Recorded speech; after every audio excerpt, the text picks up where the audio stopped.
Olá pessoal, sejam bem-vindos à nossa aula de História. Muito bom dia para o sétimo ano A, boa tarde para o sétimo ano B. Gente, por enquanto, nossos encontros serão assim, as nossas aulas serão de forma virtual. Até lá, vão se cuidando, se protegendo, tá bom? E muito em breve estaremos juntos novamente, se Deus quiser, em nossa escola. Pessoal, nós vamos iniciar o capítulo 4 do livro de história de vocês. Peguem o livro, porque vamos também fazer a atividade hoje, tá bom, gente?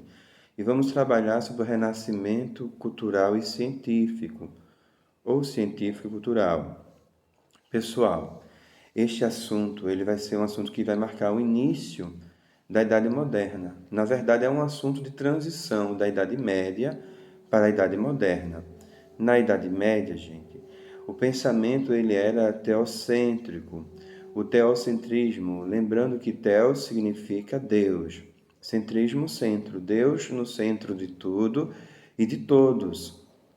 E também na Idade Média, muitas coisas vão servir para que os renascentistas consigam trazer de volta a cultura greco-romana, porque o objetivo do Renascimento era trazer de volta a cultura greco-romana.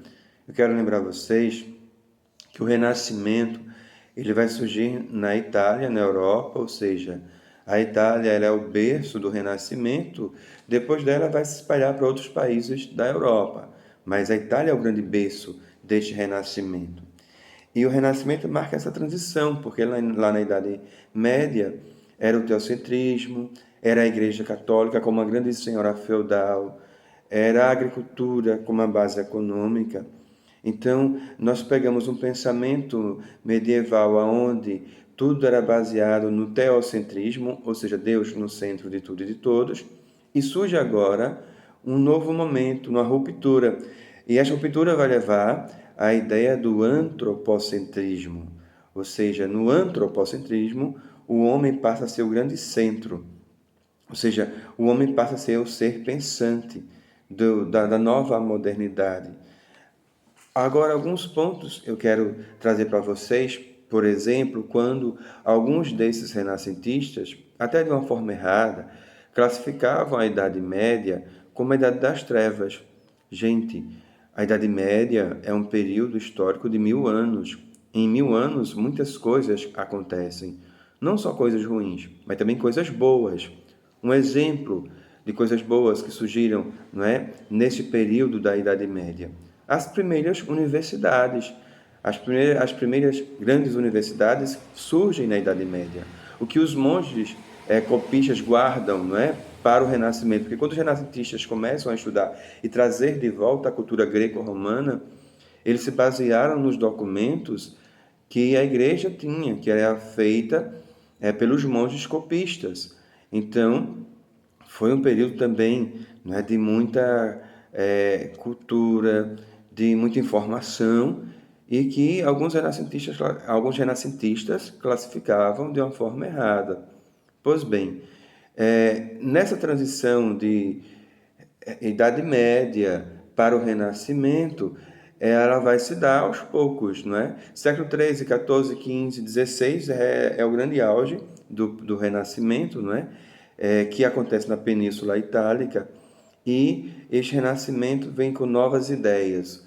O homem como esse grande ser pensante, ou seja, o homem agora torna-se o centro, não é? No renascimento. No renascimento também, gente, vão existir os mecenas. Aí você poderia perguntar, os mecenas, professor, o que são os mecenas? O que é o mecenado? Gente, entendam que os mecenas, eles eram uma espécie de patrocinadores dos grandes artistas. Quais esses grandes artistas? Eu vou citar alguns deles aqui. Leonardo da Vinci. Quem nunca ouviu falar da obra A Mona Lisa, não é? Se não ouviu falar, vai estar ouvindo falar agora. A obra Mona Lisa, a Santa Ceia ou a Última Ceia também, são quadros belíssimos, não é? Que retrata a cena da Última Ceia que Jesus Cristo fez com os seus apóstolos. Ele também se destaca dentro da Europa e no mundo como um todo. Além dele, também a gente pode citar um outro grande renascentista, Michelangelo. Michelangelo tem uma outra grande obra que até hoje se encontra no Vaticano, em Roma, na Basílica de São Pedro. Essa obra ela é a Pietà. A Pietà é uma imagem de Maria, a mãe de Jesus, com ele nos braços, com Jesus morto nos braços, após a morte de Jesus. Então é a Pietà, uma das grandes obras de Michelangelo. Também eu quero citar um outro renascentista chamado Dante Alighieri. E Dante Alighieri, ele vai escrever uma grande obra que ele vai relatar a ideia do inferno, do purgatório e do céu, do paraíso. Então, são esses renascentistas que se destacaram dentro da Europa, mais especificamente na Itália, Michelangelo, Leonardo da Vinci, e claro, depois vai se espalhando para outras partes da Europa.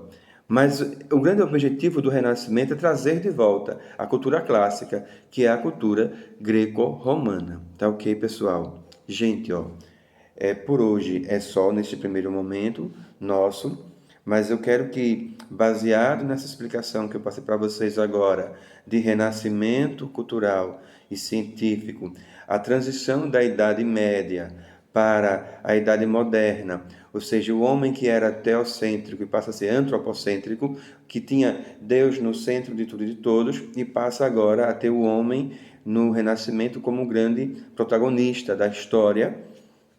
Este renascimento quer trazer de volta essa cultura greco-romana que é garantida pelos monges copistas. Então, eu espero ter contribuído para vocês nessa explicação, tá ok, gente? Só lembrando a vocês que esses mecenatos, que eram os patrocinadores dessas grandes obras, esses patrocinadores, eles eram papas, eles eram os príncipes, os ricos mercadores. Então, essas pessoas, papas, príncipes, ricos mercadores, eram eles que eram os patrocinadores dessas grandes obras, que é dado o nome de mercenato, tá ok?